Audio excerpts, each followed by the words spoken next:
Oh, no one can deny that Arnold is less selfish than I. Philip Larkin's opening line of "Self's the man" immediately establishes a tone of mock certainty whilst revealing the poem's central question about selfishness and choice. Before we press ahead with the seminar, please subscribe to get more poetry videos from this channel. In our contemporary age, where marriage rates continue to decline and single-person households represent the fastest-growing demographic, Larkin's exploration of the bachelor versus married life debate feels remarkably prescient. Welcome to this excerpt from a Level Ahead seminar on Self's the Man.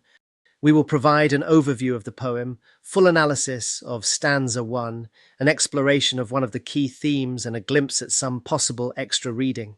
The poem explores how Larkin uses light-hearted teasing and careful observation to examine whether the single man or the married man is more self-orientated.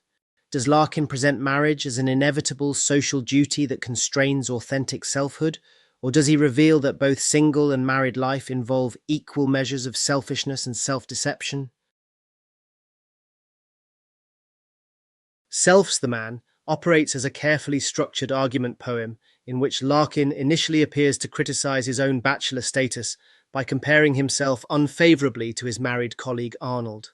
The poem demonstrates Larkin's characteristic technique of establishing apparent certainty before systematically undermining his own position, revealing that the question of selfishness proves far more complex than initially suggested.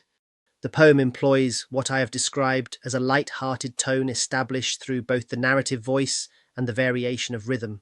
Larkin employs trimeter, 6 beats per line, creating shortened, bouncing rhythms that give the poem a sense of liveliness and playfulness reminiscent of comic verse. This playful prosody allows Larkin to engage in what I would characterize as gentle teasing of married men, whilst exploring serious questions about social pressure, personal choice, and authentic self-knowledge. The work divides into 2 clear movements. The first 5 stanzas establish Arnold's apparent selflessness through marriage, whilst cataloguing the domestic duties and restrictions this entails, whilst the final 3 stanzas reverse this argument by revealing that both men act from selfish motives. Arnold married to secure what he wanted from the relationship, whilst the speaker remains single because he knows his own limitations better. The poem's title functions as both assertion and question. Is the self truly the man, meaning the superior choice, or does self-knowledge merely represent another form of self-serving rationalization? Stanza 1, mock certainty and social pressure. The poem opens with a mock exclamatory "Oh," which immediately establishes false certainty whilst creating a conversational, almost gossipy tone. Notice how this creates the impression that what follows is both obvious and beyond dispute. The phrase "no one can deny" operates ironically. By the poem's conclusion, Larkin will deny precisely this assertion, but the opening creates the impression of social consensus that bachelor status represents selfishness, whilst marriage demonstrates altruism. The specific naming of Arnold provides biographical authenticity, referring to Larkin's sub-librarian at Hull University Library, whilst keeping the woman unnamed as simply a woman. This reflects Larkin's characteristic approach and creates an immediate hierarchy where Arnold receives individual recognition, whilst his wife exists only in relation to her function within the marriage. The phrase "he married a woman to stop her getting away" introduces the poem's first hint of underlying selfishness, whilst maintaining surface playfulness. Notice the casual brutality of this observation, that marriage functions as entrapment rather than mutual commitment. This establishes Larkin's technique of revealing uncomfortable truths through apparently light-hearted commentary. The concluding irony, "now she's there all day," suggests that Arnold's strategy proved too successful, creating the opposite problem of permanent presence rather than feared absence. Exploring themes. The purpose of this section is to take a step back from the close analysis of technique and to consider how you might shape ideas in a discussion or an essay. If you are studying a number of poems or poets, one helpful way of developing your skills in this area is to keep a theme tracker. This helps to see emerging patterns and contrasting concepts. It helps in producing a concise summary of main ideas, and it is really helpful in selecting which poems to discuss when you are given an essay or discussion task. Try tabulating, using a spreadsheet, or producing a mind map for each theme as you embark on your studies. Marriage and social conformity.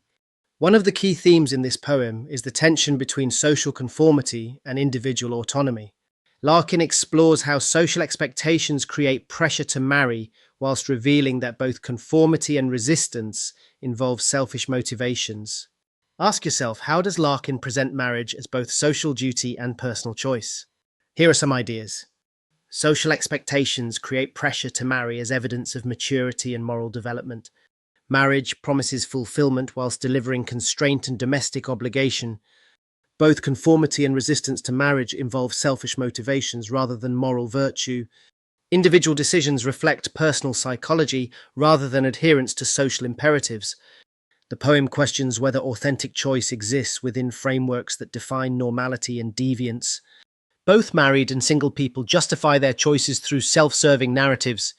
For more on the themes of self-knowledge and self-deception, the economics and realities of domestic life, visit the website.